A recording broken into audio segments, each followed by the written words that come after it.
딸이 귀한 시대를 살아가고 있습니다.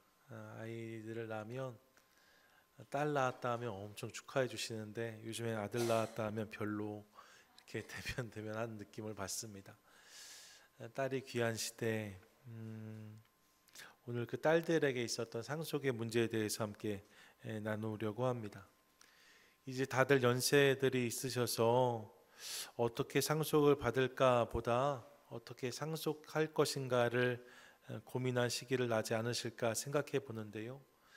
상속은 하는 입장에서도 받는 입장에서도 사실 쉽지 않은 부분이 있는 문제입니다. 한국도 찾아보니까 재산 상속법에 변천사가 있어요. 조선시대까지만 해도 유교 사상이 강하게 작동되었기 때문에 그 가정의 상속의 문제를 다룰 때에 여성의 몫은 인정받지 못했고 장자를 절대적으로 하는 상황에서 장자에게 모든 유산이 상속되어지고 장자가 그것을 처분하는 것이 일반이었다라고 알려집니다. 그러니까 우리 중에도 장자들 계신데 그 시대에 살아셨으면 아마 지금 같지 않으셨을 것 같아요. 그러다가 일제 시대를 지나면서 해방 직후에는 제도가 조금 바뀝니다. 그래서 일단 장남에게 모든 재산이 상속되는 것은 맞지만 이후에 그의 형제들이 분가할 때에 그들의 몫을 떼어주는 것이 당연한 것으로 이 상속의 방법이 전개되게 되었습니다. 이후에 이제 법으로 이 제도를 세분화하는데 1970년대, 1960년대로 넘어오면 상속 제도를 세분화하여서 호주, 즉 장남에게는 다른 형제보다 50%를 더 주고 출가 전에 딸은 형제들에 비해서 50%를, 출가 후에 딸은 다시 그 반인 25%를 상속하게 하였습니다. 그러니까 숫자로 말하면 일반 형제들에게는 100을 주면 장남에게 얼마 줘요? 150을 주는 거고 딸에게는 얼마를 줘요? 50을, 출가한 딸, 시집간 딸에게는 25를 주기로 한 거예요. 불합리하죠. 근데 이런 일들이 있었다는 거예요. 그러다가 1980년대에 넘어오면서 장자는 50%의 가산을 유지하지만, 그러니까 장자에게는 조금 더 주는 것을 유지하지만 아들과 딸은 차별이 없게 하자 해서 똑같은 몫을 나누게 하였다라고 알려집니다. 하지만 이때에도 출가한 딸에 대해서는 25%의 몫만을 인정하게 되었다 해요. 그러다가 1990년대가 지나면서 이 상속에 대한 부분이 다시 정비되어지지요. 그래서 특별히 부양에 기여한 부분이 인정될 때 그 부분은 따로 계산하고 나머지에 대해서는 출가 유무에 상관없이 모든 자녀가 아들, 딸 동일하게 n분의 1로 나누는 것을 유산법으로 정리하게 되었습니다. 유산을 다루는 복잡한 법들이 있었다는 거예요. 최근에는 보다 의미 있는 일들을 고민하면서 상속이 아니라 다양한 방법으로 사회에 환원하는 것을 고민하는 분들도 많이 계신 것을 알고 있습니다. 이런 상속의 모습들이 있었다는 거죠. 이 부분을 생각하면서 사실 우리가 물려주어야 할 것이 재산만이 아니란 사실을 새삼 깨닫습니다. 여러분, 자녀들에게 무엇을 물려주어야 될까? 재산도 물론 도움이 될 수 있지만 사실 더 소중한 것들이 얼마든지 있을 수 있습니다. 좋은 성품도 그렇고요. 근사한 가치관도 그렇습니다. 인생의 지혜도 또 좋은 인간관계도 삶의 중요한 기준들도 다 자녀들에게 물려주어야 되는 소중한 유산이라고 말씀드릴 수 있습니다. 무엇보다 하나님을 믿고 섬기는 신앙 말입니다. 교회에 열심을 내는 모습들, 우리 자녀들에게 꼭 물려주어야 되는 소중한 유산이 아닐까 생각해 보았습니다. 그런 맥락에서 사랑하는 여러분, 우리 자녀들에게 보여지는 우리의 하루하루가 유산인 것을 기억하고 싶습니다. 내가 세상을 떠날 때만 물려지는 것이 아니라 이미 내가 자녀들에게 보여주고 있는 하루하루가 그들의 삶에 쌓이는 유산이 되고 있는 거지요. 그런 맥락에서 거룩한 상속을 실천해가는 지혜가 우리 모두 가운데 있게 되기를 간절히 소망합니다. 아멘. 자, 오늘 상속에 대한 이야기를 나누려고 하는데 앞부분에 상속에 대한 법들을 소개한 이유가 있지요. 오늘 본문이 슬로브핫의 딸들이 요구한 상속의 문제를 다루고 있기 때문입니다. 민수기 27장인데요. 보다 큰 틀에서 보면 민수기 전체를 한번 살피시고 들어오시죠. 민수기는 영어로 하면 넘버스라고 그 이름을 부릅니다. 앞뒤로 인구 조사라는 모습이 담겨져 있기 때문에 백성의 수다라고 해서 민수기, 넘버스라고 부르는 거예요. 근데 히브리어로 보면 이 민수기의 본래의 이름은 베미드바르입니다. 광야에서라는 의미예요. 사실 전 이 이름이 더 좋은데, 이스라엘 백성들이 출애굽해서 시내산에 머물다가 레위기를 통해 하나님 법과 식을 배우고 익히게 되어지고, 이제 그 이후에 광야에서 있었던 일들이 이 민수기에 담겨져 있기 때문에 단순히 숫자란 이름보다 광야에서란 이름이 더 좋지 않을까 하는 생각을 개인적으로 해봅니다. 실제로 민수기의 내용에 들어가 보시면 민수기를 시작하면서 첫 번째 인구조사가 진행되어지지요. 가나안에 들어갈 사람이 얼마인지를 확인한 것입니다. 그리고 가나안에 들어가기 위해 정탐꾼을 보내는데, 다 아시는 내용이지요. 그들이 그 땅을 정탐하고 돌아와서 너무 좋은 땅이지만 그래서 우리는 못 들어갑니다 라는 불신앙의 보고를 합니다. 그 땅의 검이 너무 강하기 때문에 우리는 상대가 되지 않는다는 말을 한 거지요.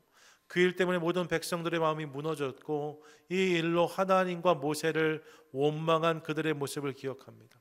그리고 이 일이 근거가 되어서 가나안 입성은 불발되었고 40년의 광야 생활이 이어지게 되지요. 여러 가지 일들이 있었어요. 그렇게 40년의 시간이 흐르고 이제 민수기 26장에 넘어오면 두 번째 인구조사를 진행합니다. 이제 다시 그 땅에 들어갈 준비를 본격적으로 하는 거죠. 26장이 두 번째 인구조사의 내용이 등장하고 있어요. 그런데 그렇게 26장을 읽은 다음에 27장으로 넘어오면 인구조사가 마쳐진 다음에 일단의 여인들이, 한 무리의 여인들이 모세와 회중들이 모여있는 회막으로 찾아오는 것을 보게 되어집니다. 1절인데 본문을 보시면 이들이 요셉의 가문으로 므낫세의 현손, 마길의 증손, 길르앗의 손자 헤벨의 아들이었던 슬로브핫, 그의 딸들이었다라고 말해요. 성경이 그녀들의 이름을 일일이 언급하고 있거든요. 말라, 노아, 호글라, 밀가, 디르사. 이것을 보면 하나님이 이들을 주목하셨던 것 같습니다. 성경이 그녀들의 이름을 일일이 열거하며 부르고 있어요. 이 일이 가벼운 일이 아니었다는 거죠. 용건이 무엇이냐? 본문 3절이 이렇게 기록합니다. 3절 함께 읽겠습니다. 시작. 우리 아버지가 광야에서 죽었으나 여호와를 거슬러 모인 고라의 무리에 들지 아니하고 자기 죄로 죽었고 아들이 없나이다. 아멘. 뭐라고 말합니까? 그녀들의 아버지가 슬로브핫이었는데 그 슬로브핫이 광야에서 이미 세상을 떠났다는 거예요. 하나님의 뜻을 거역한 고라의 무리들처럼 벌을 받아서 떠난 것이 아니고 죄로 인해 죽을 수밖에 없는 연약한 존재이기 때문에 그렇게 모든 사람이 떠나는 것처럼 아버지가 세상을 떠났다라고 말하는 거죠. 그리고 형제 없이 5의 딸들만 남겨지게 되었다는 것이 그들의 현실입니다. 문제는 이로 인해 저들에게 주어질 기업을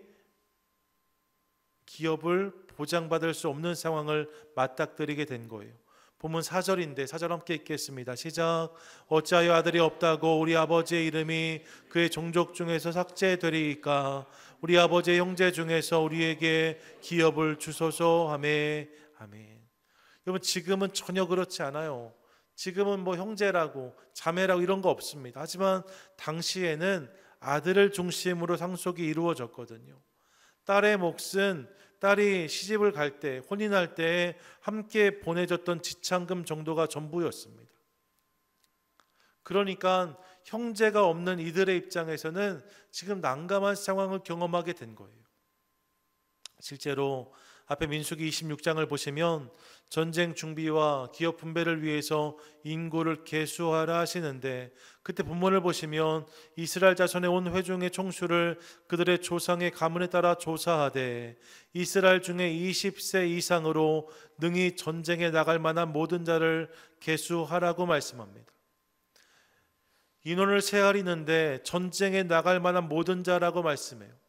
그들이 전쟁에 나갈 사람이고 그들이 이후에 기업을 받을 사람인 거죠. 근데 이 일이 남성들만을 중심으로 이루어졌음을 알 수 있습니다. 이것이 사실 이상한 일 아니었을 거예요. 당시 문화가 그랬으니까 말입니다. 고대 근동의 문화 자체가 남성 중심의 문화였기 때문에 이 부분은 사실 하나도 이상한 것이 아니었어요. 하지만 슬러브와 딸들의 입장은 달랐습니다.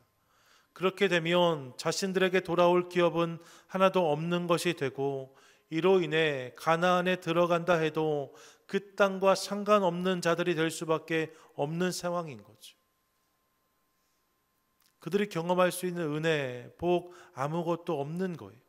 그래서 간절한 마음으로 모세를 찾아간 거죠.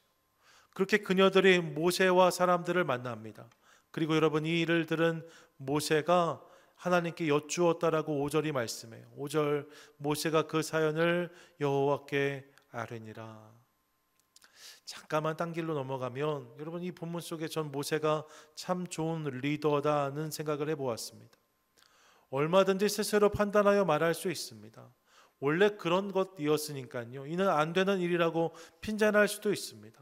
적당히 무시하면서 다음에 이야기하자고 미뤄둘 수도 있는 상황입니다. 근데 여러분, 모세가 그러지 않았대요.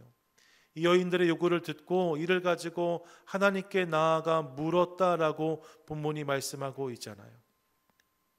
여러분, 솔로몬 왕이 하나님께 구했던 것이 듣는 마음이었던 것을 기억하고 싶습니다. 듣는 마음, 그 마음이 지혜인 거죠. 그 마음을 통해 주님이 역사하신다고 저는 믿어요. 이런 모습, 이런 마음이 우리에게도 있게 되기를 간절히 소망합니다. 예, 듣는 마음 말이에요. 모세가 그렇게 저들의 이야기를 들었답니다. 그리고 하나님의 뜻을 묻죠. 그랬더니 이제 하나님 무엇이라 말씀하시는가? 본문 6절과 7절인데 같이 한번 읽겠습니다. 시작. 여호와께서 모세에게 말씀하여 이르시되 슬로브와 딸들의 말이 옳으니 너는 반드시 그들의 아버지의 형제 중에서 그들에게 기업을 주어 받게 하되 그들의 아버지의 기업을 그들에게 돌릴지니라. 아멘. 뭐라고 말씀하세요? 슬로브와 딸들의 말이 옳으니 라고 말씀하십니다. 그녀들의 요구가, 그녀들의 이야기가 합당하다라고 말씀하신 거예요. 그러면서 하나님은 그녀들에게 아버지의 기업을 허락하라고 말씀하십니다. 그녀들이 그 기업의 상속자가 될 것을 인정하라고 말씀하신 거예요. 여러분, 이렇게 말씀하면서 말씀이 마무리되죠. 여기까지가 오늘 본문입니다. 그리고 이후에 어떻게 되었는가? 이후에 여호수아 7장에 보시면 17장을 보시면 실제로 그녀들에게 이 기업이 돌아가고 있는 것을 확인할 수 있는데, 본문을 보세요. 요단 동쪽 길르앗과 바산 외에 므낫세 지파에게 10분깃이 돌아갔으니 므낫세 지파의 여자 자손들이 그의 남자 자손들 중에서 기업을 받은 깔닭이며 라고 말합니다. 여기서 말하는 여자 자손들, 이들이 누구예요? 슬로브앗의 딸들을 의미하는 거죠. 그렇게 저들이 그 기업의 주인이 되었다라고 본문이 말씀하고 있습니다. 여러분, 이것이 슬로브앗 딸들의 이야기예요. 여러분, 이 말씀을 들으면서 어떻게 생각하셨을지 잘 모르겠습니다. 어떤 분들은, 우리 중에 상속할 재산이 많은 분들은 본문을 유산 상속의 문제에 주목해서 들으셨을 수도 있어요. 또 우리 가운데 여성 문제에 관심이 많은 분이 계시다면 이 본문을 여권 신장이나 여권 회복의 이야기로 들으셨을지도 모릅니다. 그런데 여러분, 그것은 지엽적인 거고요. 사실 본문이 담고 있는 더 큰 의미가 있습니다. 본문이 우리 가운데 말씀하려고 하고 있는 더 큰 메시지가 있어요. 왜냐하면 오늘 본문에서 그녀들이 요구하고 있는 것이 기업이기 때문에 그렇습니다. 그녀들이 기업을 요구하잖아요. 기업이 무엇인가? 기업은 히브리어로 나할라란 단어인데 1차적으로는 재산과 상속을 의미하지만 사실 여러분, 이를 넘어 성경 속에서는 이것이 하나님이 주시는 은혜와 축복을 의미했습니다. 하나님이 인생에 허락하신 은혜와 축복, 그게 나할라예요. 심지어 어느 본문에서는 하나님이 너의 기업이다라고도 표현합니다. 그러니까 하나님 그분이 나할라, 기업이신 거죠. 하나님이 기업이시고 그분으로부터 임하는 은혜와 축복, 그것이 기업이었다는 거예요. 실제로 생각해 보시면 그날 슬로보앗의 딸들이 기업을 요구했을 때 말입니다. 가만히 보면 사실 이때는 이스라엘 백성들이 어떤 땅을 차지하거나 그 땅을 소유했을 때가 아닙니다. 여러분, 아직 가나안에 들어가기도 전이에요. 그 땅을 한 발 한 걸음도 발을 들여놓지 못했습니다. 그러니까 저들이 소유하고 있는 땅은 하나도 없는 거죠. 기업의 분배라고 말하지만 사실 땅이 나눠지고 있는 것이 아니라 무엇이 나눠지는 거예요? 약속이 주어지고 있는 것입니다. 그들의 기업 분배는 주신 것이 아니라 주실 것에 대한 분배였거든요. 그렇기 때문에 여러분, 기업 분배는 정확하게 말하면 기업에 대한 약속의 분배였다라고 말할 수 있어요. 오직 하나님의 약속만 있을 뿐이었다는 거죠. 그 약속이 지금 나눠지고 있는 상황이에요. 근데 그때 그녀들이 와서 기업을 요구한 거죠. 그러니까 그녀들의 요구는 단순한 땅에 대한 요구를 넘어서 하나님의 약속에 대한 요구였다라고 이해할 수 있습니다. 하나님께서 부어주실 은혜와 축복에 대한 그들의 요구, 이것이 그날 그녀들의 태도였다는 거예요. 그래서 오늘 본문을 통해 저는 우리 모두를 향한 하나님의 말씀을 듣게 되기 원하는데, 특별히 오늘 본문을 통해서 하나님의 은혜와 축복을 대하는 우리의 자세에 대해서 함께 생각해 보고 싶습니다. 하나님의 은혜와 축복을 대하는 우리의 자세, 본문을 통해 두 가지를 생각하고 싶은데요. 먼저 성경은 우리에게 은혜를 적극적으로 사모하는 성도가 되라고 말씀합니다.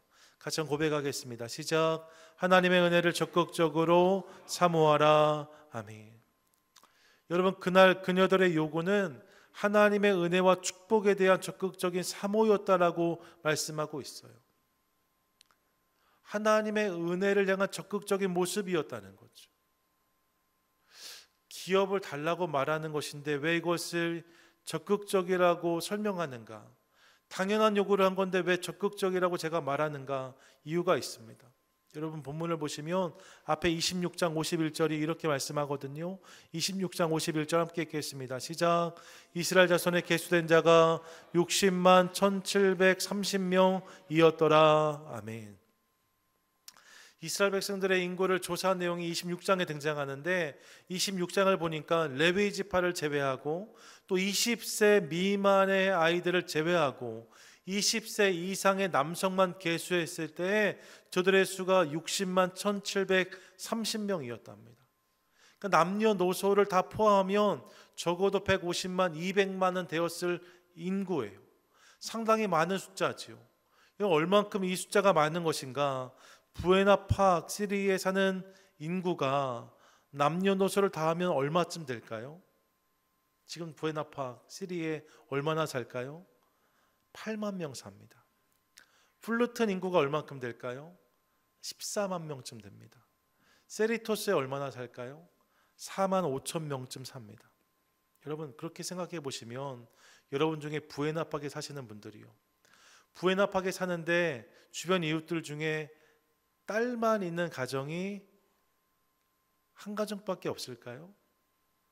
여러 가정 있을 수 있죠. 플루튼에 아들만 있는 가정, 딸만 있는 가정, 여러분 그런 가정이 한두 가정이겠습니까? 꽤 많이 있지 않을까요? 8만 명, 14만 명만 살아도 그럴 수 있어요. 이를 토대로 생각하면 여러분 200만 명의 사람들이 모여 사는, 여러 가정이 모여 있는 것이 이스라엘 백성들의 모습이었잖아요. 그럼 그들의 모습을 상상해 본다면 남자 형제가 없는 가정은 슬로보앗의 가정뿐이 아니었을 것입니다. 사실 얼마든지 그런 가정들이 있었을 거예요. 자매들만 있는, 딸들만 남아있는 가정 말입니다. 그런데 그들 중에 자신들의 기업을 요구한 이들은 그녀들 뿐이었다는 거죠. 많은 사람이 있는데 우리의 몫을 주십시오라고 요구했던 자매들만 있는 가정, 슬로보앗의 가정이었다는 거예요. 사실 여러분, 이 일은 상당한 용기가 필요하기도 했거든요. 본문을 보시면 이들이 나아간 곳이 회막문이었다고 말씀하잖아요. 2절을 보세요. 그들이 회막문에서 모세와 제사장 엘르아살과 지휘관들과 온 회중 앞에 서서 이르되라고 말합니다. 조용히 모세를 찾아간 게 아니랍니다. 회막이면 모든 이들이 모이는 장소입니다. 그 회막 문에서 모세, 대제사장, 지휘관들 모든 사람이 모여 있는 데서 그들에게 이것을 요구했다는 거죠. 여러분, 그 자리에 서기까지 그녀들에게 상당한 부담과 압박감이 있었을 것입니다. 사람들이 비웃지는 않았을까요?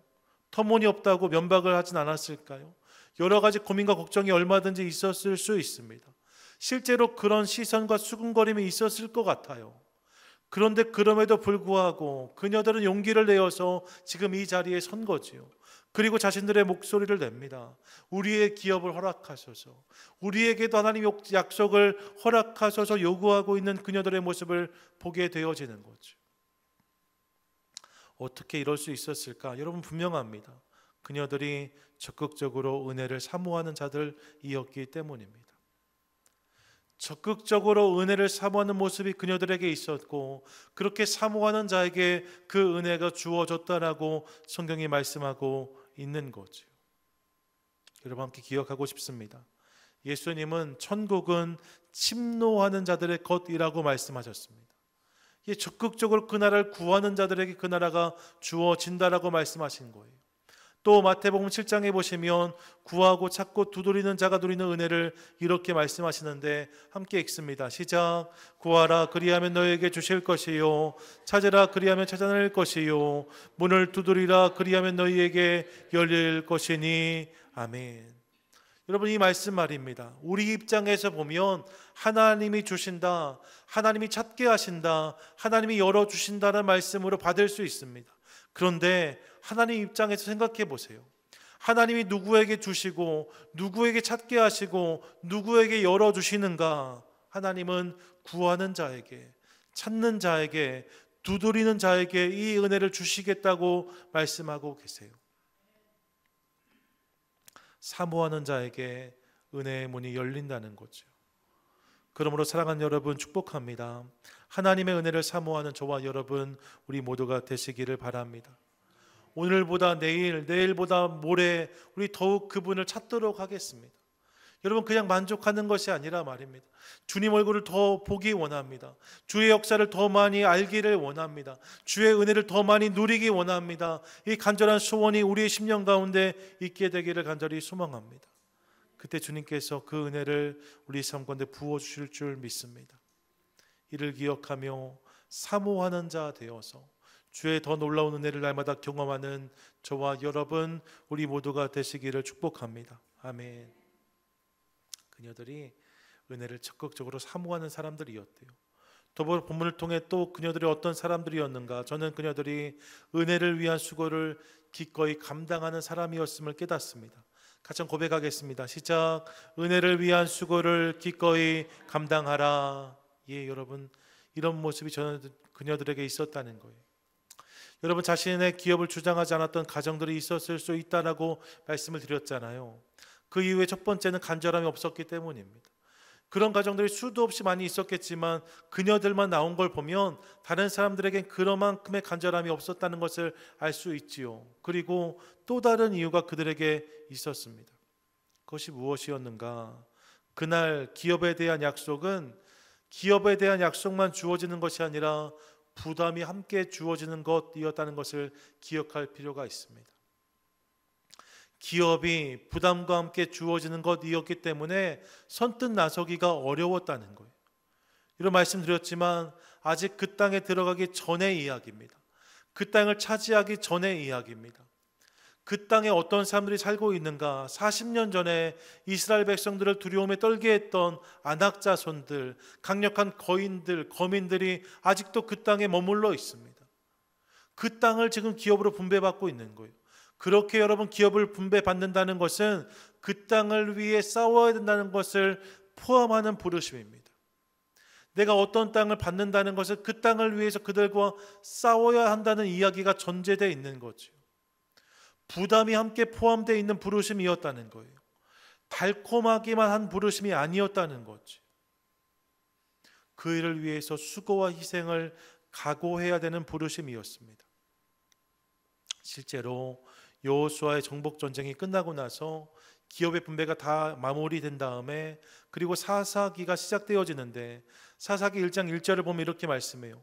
여호수아가 죽은 후에 이스라엘 자손이 여호와께 여쭈어 이르되 우리 가운데 누가 먼저 올라가 가나안 족속과 싸우리이까.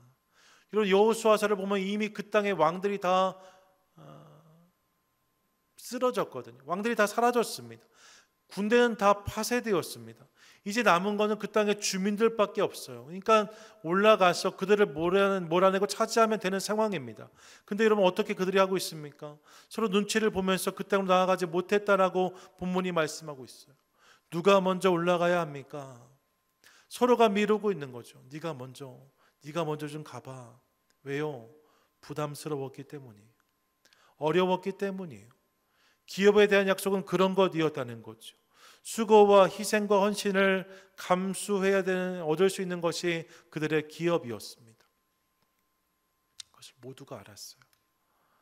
그렇게 생각하니 그날 슬로보앗의 딸들의 고백은 참으로 귀하다는 사실을 깨닫습니다. 이런 그녀들에게도 이 부르심은 부담스러운 것이었을 거예요. 감당에 대한 수고와 희생을 알았기 때문에 두려움도 있었을 것입니다. 남자 형제 하나도 없는데 우리끼리 어떻게 싸울 수 있을까, 이런 생각도 했을지 몰라요. 하지만 그럼에도 불구하고 그들은 망설이지 않고 그 약속을, 그 기업을 요구합니다. 왜요? 자신들의 수고와 희생보다 하나님의 은혜와 축복이 더 크다는 것을 알았거든요. 이것을 알므로 결국 그 부분까지를 감당하기로 마음을 먹은 거지요. 그리고 이를 통해 결국 그들이 이 은혜의 주인공이 되고 있는 것을 확인합니다. 사랑하는 여러분, 저는 우리에게도 오늘 이 모습이 있게 되기를 간절히 소망합니다. 잘 아시는 말 이야기인데 No pain, no gain이라고 했습니다. 고통이 없으면 어둠도 없다는 거예요. No cross, no glory라고도 합니다. 여러분, 십자가가 없으면 영광도 없다는 거죠. 수고 없는 누림을 기대하고 십자가 없는 영광을 선호하는 오늘의 시대 속에서 우리가 꼭 기억해야 되는 사실이 아닌가 생각해 보았습니다. 여러분, 수고 없는 누림, 십자가 없는 영광은 없습니다. 그건 가짜입니다. 진짜는 수고와 십자가와 함께 찾아옵니다. 은혜는 언제나 수고하는 자에게 임하게 되어져 있고 축복은 언제나 헌신한 자의 삶 가운데 부어집니다.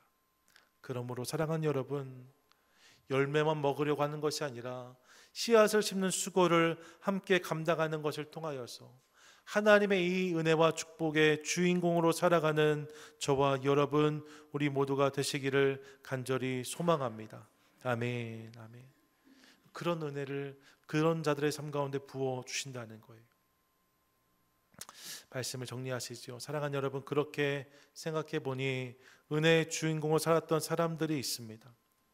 하나님 말씀에 순종하여서 방주를 지었던 노아도 그랬고, 보통 친척 아버지 집을 떠났던 아브라함도 그랬습니다. 여러 유혹을 물리치며 자신을 지켰던 요셉도 그랬고, 애굽의 왕자가 아니라 하나님의 사람으로 살았던 모세도 그랬습니다. 여리고성에 살면서 기꺼이 정탐꾼을 도왔던 기생 라합도, 광야에서 하나님만 바라봤던 다윗도, 아기 예수의 소식을 듣고서 기꺼이 그 일을 수용했던 마리아도, 여러분 다 그런 사람들입니다. 적극적으로 은혜를 사모하며 기꺼이 이를 위한 수고를 감당했던 사람들, 그리고 여러분 그들을 우리는 위대한 믿음의 조상으로 기억하고 있습니다. 그렇게 여러분, 이제 저는 이것이 저와 여러분 우리 모두의 이야기가 될 수 있기를 간절히 소망합니다. 여러분, 우리 은혜에 더 적극적으로 욕심을 내겠습니다. 예배드리고 찬양하고 기도하는 것, 하나님 알아가는 것에 더 큰 사모함으로 나아가겠습니다. 그 일을 위해서 우리 감당해야 될 수고가 있다면, 고생이 있다면, 애씀이 있다면 그것까지를 기꺼이 감당하겠습니다. 그때 하나님께서 우리 모두의 삶 가운데 놀라운 은혜, 놀라운 축복을 허락해 주실 줄 믿습니다. 하나님께서 오늘 저와 여러분, 우리를 위해 예비하신 은혜가 있습니다.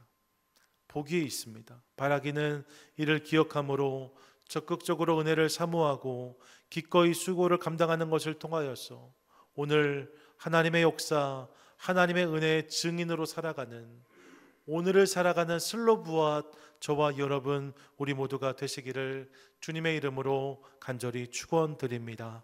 아멘.